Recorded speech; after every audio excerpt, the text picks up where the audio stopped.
अस्सलामुअलैकुम। हम इंडिया से हैं। हमारे ऊपर कई जादुई मसले थे और जिन्नात वगैरह के। हम लोगों ने बहुत जगह पे इलाज करवाया पर कोई शिफा नहीं मिली। फिर हमने वजीफा टीवी लाइव देखा। वहाँ पे अबरार अहमद की वीडियो आती है जो बादशाह जन्नात से इलाज करते हैं, बुजुर्गों की हाजिरी लगाते हैं।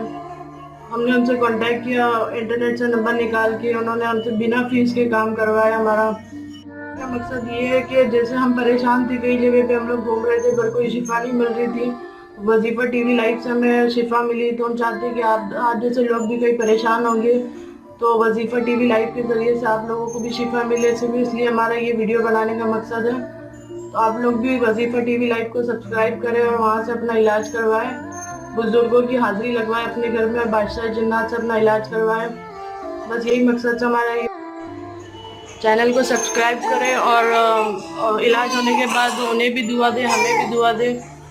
और बस दुआ में याद रखिए। अल्लाह हाफ़िज़।